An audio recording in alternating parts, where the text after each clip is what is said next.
تفكرن دخا زبل حتو كب أفتصيم أيتتصبخن نفوس محلاكو حاسب يفلطن كمز أنا حتو كب أقسم إلى مش حاسبو حالي من يفلطن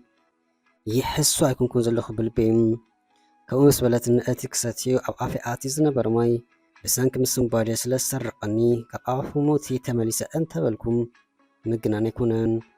نخابي 4 دقائق خون كسألن نعم نورك من لاسن مس نفسي كبيد قلسي كايدم مسكنيتي نسات قبرت أفئوا دحاندخا اندابلت بچنقات وطيراك تراغ انزك على قبرت ماشي مدحر كندي تراغي كف نسبلكم دحاندخا حتو جاسم بيدك ولاس بنفسها خا ما اسكن زال بيتن كفايلا إيدس حبا نبلبا مس أتصقأتم حرمت لبا بسنبال ألا أنت حرم أكو أنت نورت إيدينا أفلبا مستتصقأ قنام نعطي حرمتي زيادة أتصيفهم هكاي لألا نبور يحرم له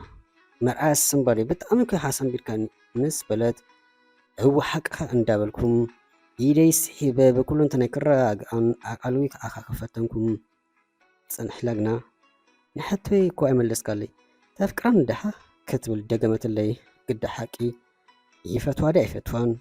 يفكر دا يفكران زفت إبلين أو علم زحالي لا سب أنت لك دنسيام تردئني دك يتردئني بأول حدا سب زمس أنا يفتونيم أقومي زفكر المواترو كم مستحاقا قسكو وايم الزك بكل حقنا بقيقا كاب أول حدا تتصبع في اللتقن نتقبتون يزبلكم هذا مقالتون دو قداز قبرت نخألكم فرق لي تحاليف خونيو دارقا أفرق أحمد سيحدو خون موبايل الدمس أسمعت يكون مبر أما بلسال سيدة والمالات مستعاص أو تلولتي تبرابيرم معرخ ندو انت يتصغيت نكر دعني كألن مقان يتسرح زو ألكو دخميز خون شعام مقالت حلفك الأوان إنا سرحينم بزخون من دعالو بس أزلو للي اندابلكو ببقو جاي معنى دوالك الراقسكو حلو مسبلكو كأتسأل سمعو دمس يستقبلن بس نباده كاوشت إيكو بورتي وز إيقري عمريت رقيس إيكو فبالكم شوئين بقار فرق ليتي كمز حلفة زستو حالكم انتاي دحان دخي أب كم ساعات دولات اللي تفلتن انتاي اسكا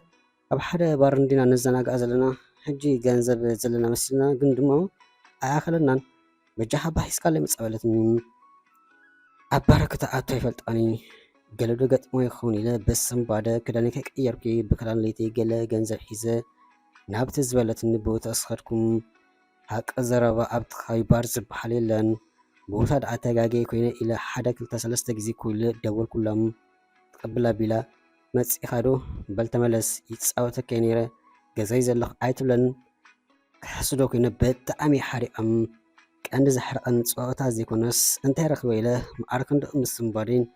قور كامز نبرس ترد أنشئيم كاتكث ندابلكو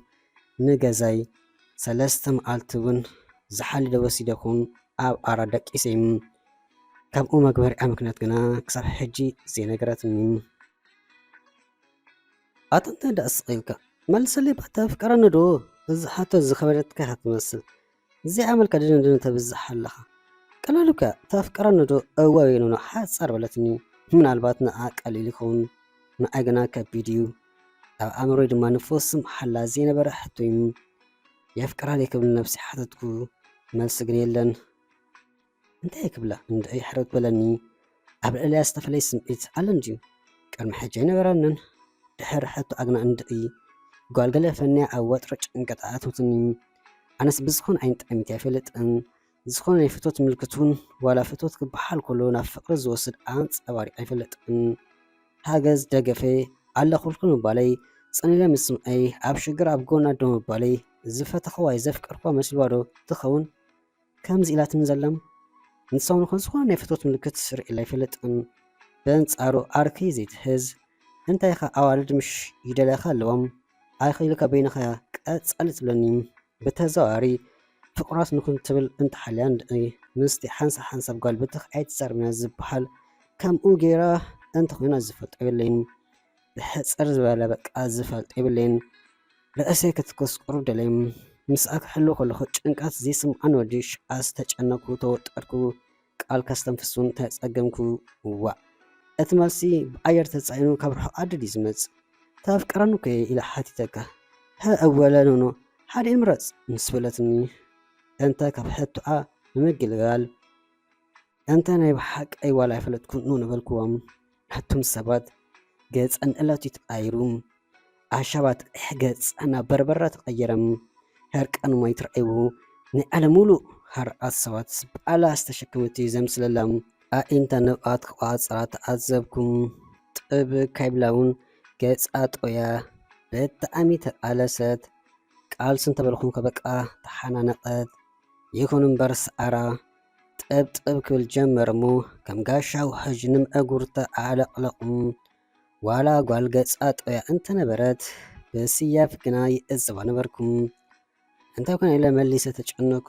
ክትንክፋ ክብል ከይተዛረበት ገጻ ብጥዩ ብኢዳ ጌር ኣገተትኒ ክሳብ ተመሊሳ በዓላ ትዛረበኒ ብዓቕሊ ክጽበ ጀመርኩም ይኹን እምበር ቀልጢፋ ክትምለስ ኣይትረአይትን ሙሉእ ገጻ ጦያ ነብሳ ክትራገእ ዝደለታ ትመስል ንኻቢ ብግምት 10 ደቂቕ ይኸውን ጸንሐት እሞ ገጻ ናባይ መሊሳ ክትዛረበለት የግዳስ ንብኣት ግዲ ሕጁን መጽእዋ ኮይኑ ገጻ ጦያ ሕጅስ ዳይበለትን ቻው ካይበለትኒ ገዲፋትን ኸደት ጠበያ ስለ ዝፈልጦ ጎይ ከርክባ ይመረጽውን ምሻቕሎተ ግዳ ናብ ገዛ ኣበልኩ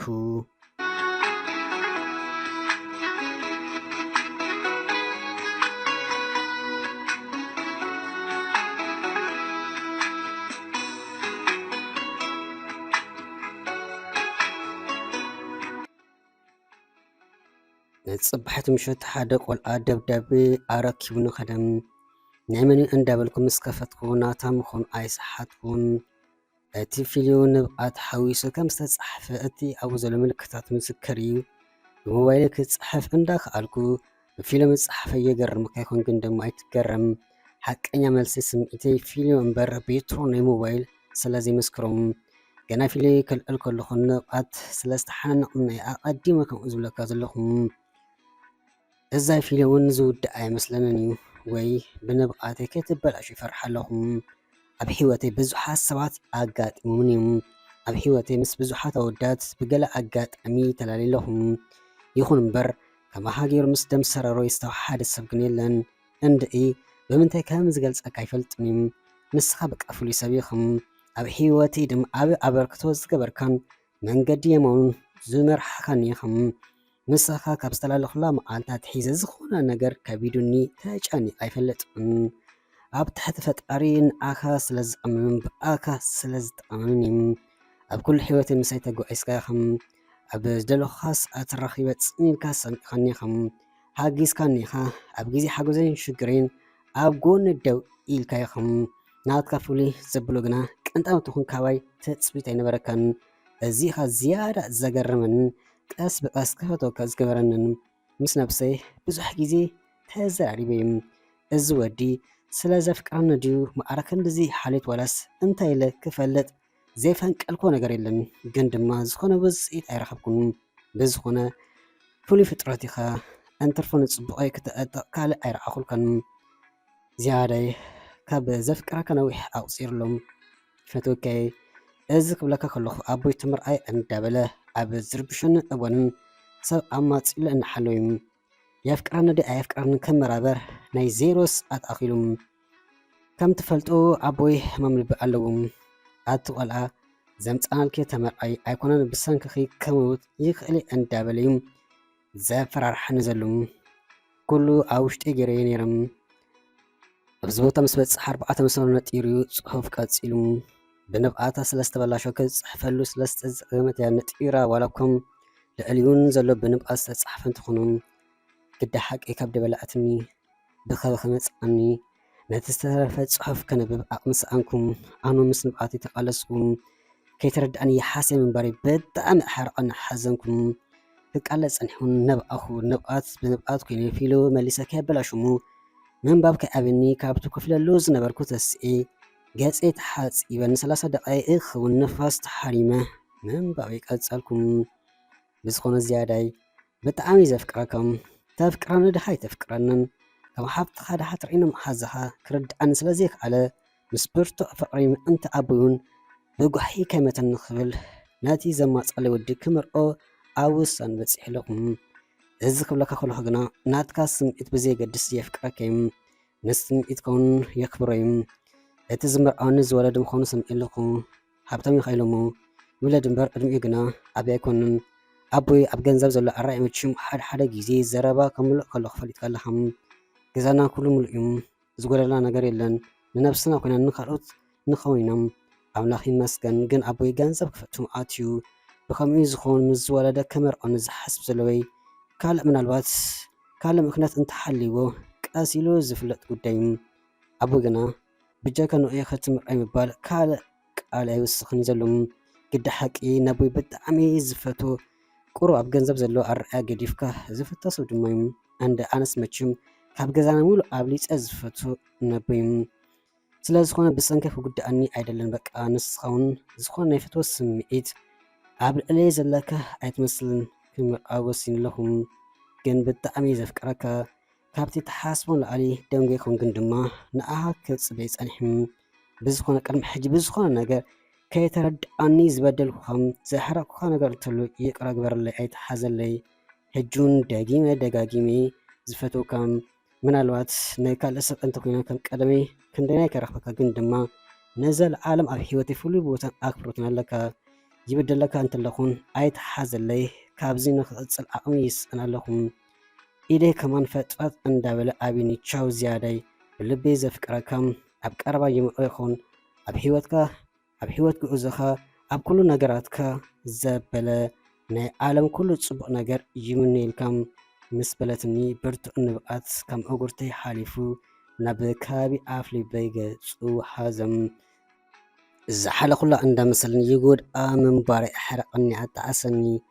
ኣነስ ካብ ልበይ ብዘይቀልዓለም ስለዝሓልላ ዝነበርኩ ብዘይንጥቐ ማለት ዝተሓገዘ ዝነበርኩ ፍሉይ ኣቀራርባይ ግና ነቲ ምስኪን ልቢ ኣድሚዎ ኣነ ይሳቀየልኪ፣ ኣነ ይቆንዘበልኪ ወይ ኣነ ኣሻ እንታ ኮይነ ንስምዒታ ክርድኦ ከም ብዘይከኣልኩም ካብ ገለ እዋናትኩ ቁሩብ ክትቀየረኒ ጀሚረ እያ። ነዚ ኢለ ዘይገመትኩ ንኣኺ ዘይግብኣት ፅብቕቲ ፍጥረት ምስ ነብሲ እንዳኣለኩ ብሕርቃን ማዓፆ ገዜ ከፊተ ንቅድሚት እግረይ ናብ ዝመርሐኒ ኣበልኩም ምስ ነብሰይ ኣብ ዘተሓስኩ ይፈትዋ ደ የፍቅራ ደ እንዳበልኩ ከመራምርን ጀመርኩም። ግዲ ሓቂ ዝኾነ ናይ ፍትወት ስምዒት የብለይን። ኣይፈትዋን ግን ይኹን እምበር ምስ ኣብ ፍቅሪ እንተዝኸይዱን ክፈትዋ ኣይክእልኒ ማለት ኣይኮነን። ነቲ ኩሉ ዝገበረላ ዝነበርኩ ንእሽተይ መማቐርቲ ዝውስኸላ ሽዑ ካብ ሓፍተይ ናብ ኣፍቃሪ ካብ መሓዙት ናብ ፍቁራት ይቕየር። ብዓይኒ ሓቂ እንተመፂኦን ትኽስር ሰብ ኣይኮነትን። ነዚኣ ዝኸስር ኣሻ ሰብ ጥራሕ እዩ። ብኩልንትና መልእቲ ገይሩ ፈጢርዎ ካብ ኩሉ ልቦና ዘለዋ ጓል ልዕሊ ኩሉ ነገር ይስራዕ። ዘየፍቅራ ክንሰይ እንተዝምርዓውን ዝያድ ኣነ ዝኸስብ ወይ ድማ ስለ ዘፍቅራ ይሕግዝ ኣብ ጎና ነይረ ይኸውን እንታይ ፈሊጠ ኢልኩም ኔኹም። ግዜ እንተለና ንክልተ ሰውን ካብኣ ተፈለይ ማለት ከይተራኸብና ከይተዳዋልና በይነይ ኮይነ ክፍቱን እዩ። ምናልባት ከይተረድኣኒ ኣፍቂራ እንተኮይኑ ነብሰይ ክፍትሽ እዝን ወዲ ከምዝን እንዳሰላሰልኩም ሓደ ሰዓትን ፈረቓን ብእግሪ ዝተጓዓዝኩ ኣውቶቡስ ተሰቂለ ንገዛይ ተመለስኩ።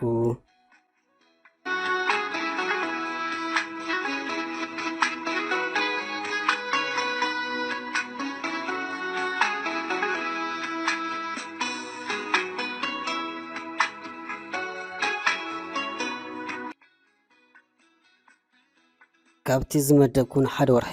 ካብኣ ተፈለኹ ዋይላ ጣፊ ኣርሒቐ ከድኩም ኣይተእሙን ኣብ ክልተ መዓልቲ ክናፍቃ ጀሚረም ምስ ተቐፃል ንራኽቡ ንዳውሎን ዝነበርና ይከኣልኩን ኩልንትና ናብኣ ከብለኒ ግዜ ይወሰደን ከላ ሓንሳ ፍቅሪ ስለዝሰማዕኸ ዝኸውን ኢለ ክፅማን ንምባል ክፅመ መረእስኩም ይኹን እምበር ኣብ ነወሰከፍ መዓልቲ እንዳናፈኳ ብቁመጥን ድማ ዘይፈልጦ ፍሉይ ስምዒት ክበረንን እንዳተሰምዓን መፅም ይገርም። ኣብ ወርሒ ብፍቅራ ተጠላቀየ ናብ ገዛይ ተመሊሰ ሞባይለይ ምስ ከፈትኩ መዓት መልእኽቲ ሚስኮላትን ይፀንሕኒ። እቲ ዝበዝሕ ግና ናታይ ነይሩ። እታ ናይ መወዳእታ መልእኽታ ግና ኣቃልወይ ሳሕበቶም ቻው ይምር ኣሎ ክትብል ሞባይለይ ሰንዴ ምስ መንደቅ ኣጋጭኹሞም ንከይትዕረ ተሓማሸ በቃ ፍሕብትን ኢላ ይኹን እምበር ሂወተይ ፍሕብትን ክብል ዝተፈለጥኒ ድሕር ክንደይ ብናይ ገዛ ቴሌፎን ገይረ ደወልኩሎም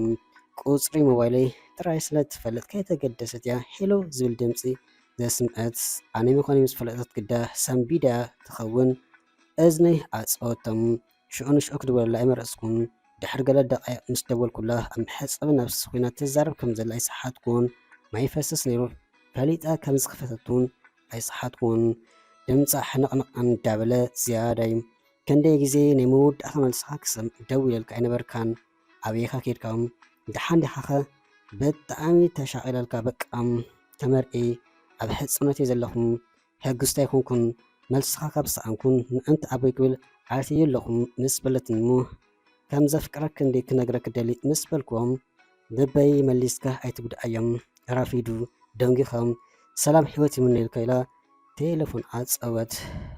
ድሒሩ ፍቕሪ ዝተረድኣ ልቢ እውን ንዕለቱ ቀንሰለት